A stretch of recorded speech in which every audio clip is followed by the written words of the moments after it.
Hello শিক্ষার্থীবৃন্দ, আসসালামু আলাইকুম। কেমন আছো সবাই? আশা করি ভালো। তো অনেকের জ্যামিতিতে অনেক ধরনের দুর্বলতা থাকে। তো এই দুর্বলতা থাকার মূল কারণ হচ্ছে তারা মানে মূল বিষয়টা জানে না, মানে কোন সম্পর্কে কোনো ধারণা নেই। তারপরে যাবতীয় যে বেসিক বিষয় সম্পর্কে আছে এই সম্পর্কে তাদের কোনো ধারণা নেই। এই ধারণা না নিয়েই তারা জ্যামিতি কি করে, মুখস্থ করে জ্যামিতি আসলে করা যায় না, বুঝতে হবে। তো আজকে আমি সেই পরিপ্রেক্ষিতে জ্যামিতির সব ধরনের কোণ নিয়ে আলোচনা করব।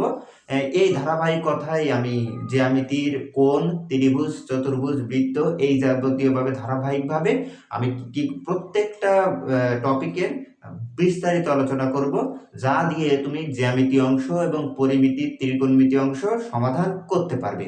তো আসলে শুরু করি যে আসলে সব ধরনের কোণ নিয়ে আমরা কি বিশ্লেষণ করতে পারি এবং এই বিষয়ে কি জানতে পারি এবং জানলে আমাদের আসলে উপকারটা হবে কি, এই বিষয়ে আমরা এখন দেখব যে কোণ নিয়ে সব ধরনের ব্যাপার আমরা আজকে দেখব।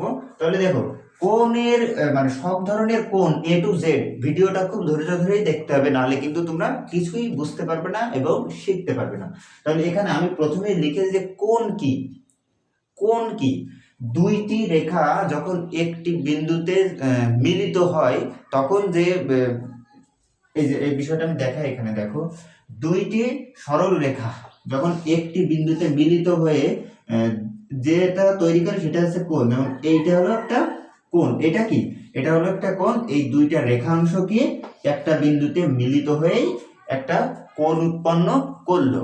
তারপরে কি সমকোণ? কি সমকোণ হলো যে কোণের একটি কোণের পরিমাণ, মানে যে কোণের একটি কোণ 90 ডিগ্রি অথবা যে কোণের একটি কোণ সমকোণ তাকে সমকোণ বলে। মানে এই জাতীয় এইভাবে কিন্তু বলে যে ত্রিভুজের একটি কোণ সমকোণ তাকে সমকোণী ত্রিভুজ বলে। যেমন শুনেছো না, ওইটাই যে ত্রিভুজের একটি কোণের পরিমাণ 90 ডিগ্রি তাকে সমকোণ বলে। যেমন যে কোণের পরিমাণ 90 ডিগ্রি মানে কি, এইখানে হলো 90 ডিগ্রি।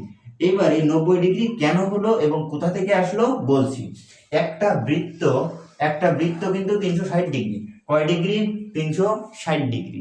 আমি একটা ভিডিও আপলোড করেছিলাম যে ভিডিওর কেন্দ্রে কেন 360 ডিগ্রি কোণ উৎপন্ন হলো, 560 কিংবা 760 কেন হলো না। হ্যাঁ, তো এটা একটু দেখে নিবা। তো এইখান থেকে একটা বৃত্ত যেহেতু 360 ডিগ্রি, এর অর্ধেক হয় কত ডিগ্রি? 180 ডিগ্রি। যেহেতু তোমাদের চাঁদা অর্ধবৃত্তে কত ডিগ্রি হয়, তোমাদের যে চাঁদাটা জ্যামিতির আছে যাদের চাঁদা, সেটা দেখবা কিন্তু 180 ডিগ্রি, কারণ ওটা অর্ধবৃত্ত। এইবার এইটাকে যখন আবার ভাগ করে, ওই 180 কে ভাগ করলে হয় 90 ডিগ্রি, এইটাকে বলা হয় সমকোণ। এটাকে কি কোণ বলা হয়? সমকোণ। ঠিক আছে, তাহলে এই জন্য দেখো বৃত্তের বৃত্তের এই 4টি ভাগ করলে কিন্তু এই যে 4 সমকোণ হয়। এই যে দেখো 4 সমকোণ, এই 4 সমকোণ মিলেই হয় কিন্তু 360 ডিগ্রি। তো আশা করি সমকোণ কি বুঝতে পেরেছো, যে কোণের এক পরিমাণ 90 ডিগ্রি তাকে সমকোণ বলা হয়। এবার আছে সূক্ষ্মকোণ। সূক্ষ্মকোণ কাকে বলে?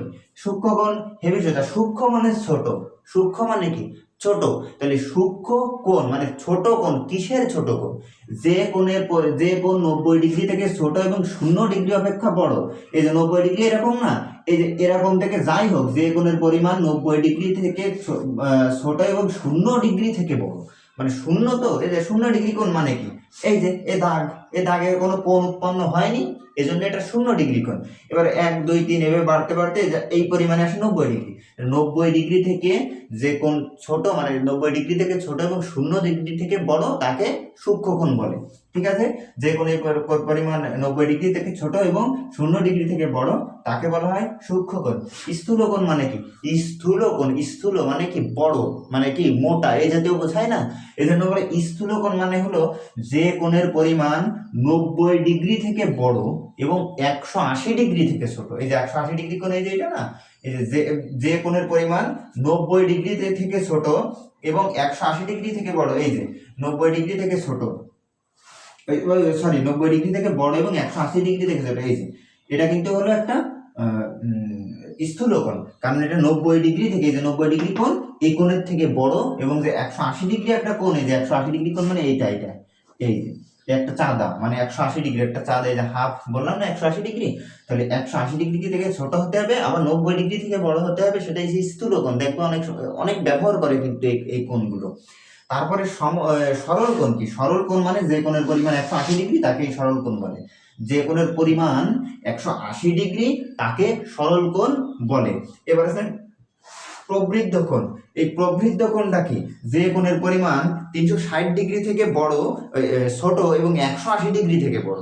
যে কোণের পরিমাণ 360 ডিগ্রি থেকে বড়, ছোট এবং 180 ডিগ্রি থেকে বড়, তাকে কি কোণ বলা হয়? তাকে বলা হয় আছে প্রবৃদ্ধ কোণ। তাকে কি কোণ বলে? তাকে বলা হয় প্রবৃদ্ধ কোণ। যেমন ধরে এই যে এই কোণ, এই কোণের পরিমাণ আছে, এটা হচ্ছে প্রবৃদ্ধ কোণ, কারণ এটা 360 মানে প্রবৃত্ত। এটা থেকে ছোট এবং 180 মানে এই যে এইটা 180 ডিগ্রি থেকে বড়, তাকে বলা হবে প্রবৃদ্ধ কোণ। এইবার আসো সন্নিহিত কোণ কি? সন্নিহিত কোণ এই সন্নিহিত কোণ হলো কোনটা কি? সন্নিহিত কোণ হলো যে কোণের যে কোণের মানে যে কোনো পরিমাণের কোণ, যে কোনো পরিমাপ, যে কোণটা যে কোনো পরিমাপের হতে পারে, যে কোনো পরিমাণের কোণের একটি শীর্ষবিন্দু। এই যে শীর্ষবিন্দু মানে হলো যে কোণটা যেখানে মিলিত হবে এইটাকে বলা হবে শীর্ষবিন্দু। তাহলে যে কোনো পরিমাণের একটি কোণের একটি শীর্ষবিন্দু এবং একটি সাধারণ বাহু থাকবে। এই যে সাধারণ বাহু মানে এই একটা কোণ, এই একটা কোণ, এই দুইটা কোণের কিন্তু একটাই বাহু, এই জন্য নাম দেওয়া হচ্ছে সাধারণ বাহু।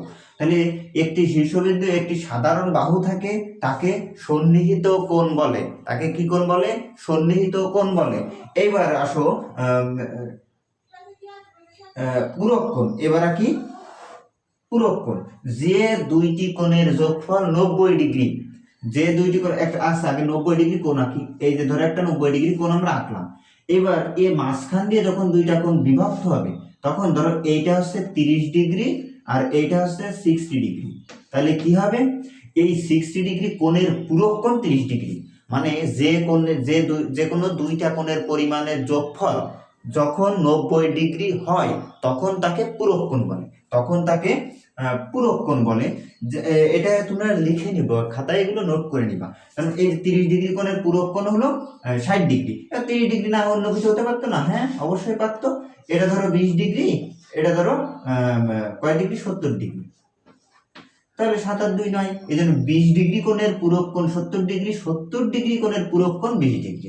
আশা করি বুঝতে পেরেছো। সম্পূরক কোণ কি? ওই একই। সম্পূরক কোণ হলো যে দুইটি কোণের পরিমাণ 180 ডিগ্রি, যে দুইটি কোণের পরিমাণ 180 ডিগ্রি তাকে সম্পূরক কোণ বলে। ধরো এখানে 60 ডিগ্রি, তাহলে এইটা কত হবে?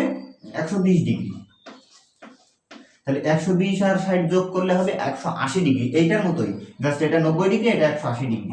যে দুইটি কোণের পরিমাণ 180 ডিগ্রি তাকে সম্পূরক কোণ বলে। তাকে কি কোণ বলে? সম্পূরক কোণ বলে। বিপ্রতীক কোণ। এবার আসো কি? বিপ্রতীক কোণ কাকে বলে?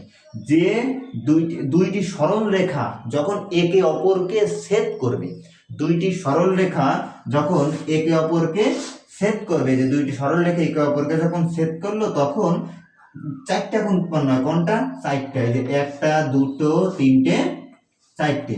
এই 4টে একে অপরের বিপরীত কোণই হলো বিপ্রতীক কোণ। মানে এই যে ধরো এক্স কোণের বিপ্রতীক কোণ ওয়াই কোণ, জেড কোণের বিপ্রতীক কোণ এ কোণ। এইভাবে দুইটি সরল রেখা যখন একে অপরকে ছেদ করবে তখন এই যে 4টি কোণ উৎপন্ন হবে, তখন যে সেই 4টি কোণের একে অপরের বিপরীত কোণই হলো বিপরীত কোণ। মানে এটার যে উল্টা, বিপরীত পাশ। বিপরীত মানে কি? বিপরীত মানে হলো ধরো আমি আয়নার সামনে দাঁড়িয়ে আছি, আমার ছবি দেখা যাচ্ছে যে বিপরীত। হ্যাঁ, এই যে এই পাশে দাঁড়িয়ে থাকলে এইটা, এই পাশে দাঁড়িয়ে থাকলে এইটা, এরকম বিপরীত কোণ। আশা করি বুঝতে পেরেছো। অনুরূপ কোণ কি?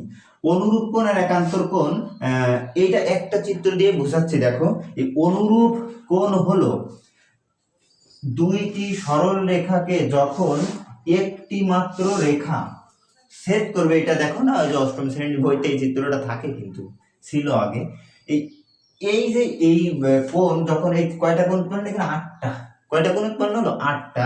তো দুইটি সরল রেখাকে একটি রেখা যখন ছেদ করে তখন যে কোণ উৎপন্ন হয়, ওই কোণের এই যে সাধারণ বাহু, এটা কিন্তু সাধারণ বাহু বা সাধারণ রেখা বা ছেদক রেখা যাই বলো, এই রেখার একই পাশের একই দিকের কোণকেই অনুরূপ কোণ বলে। যেমন আমরা যদি টার্গেট করি এই কোণটাকে, এই যে এই কোণটাকে যদি আমরা টার্গেট করি, তাহলে এই কোণের অনুরূপ কোণ মানে হুবহু একই রকম কোণ কোনটা, এই যে উপরেরটা, এই যে কি উপরেরটা, এটা হবে কি অনুরূপ কোণ। এটা কি হবে অনুরূপ কোণ।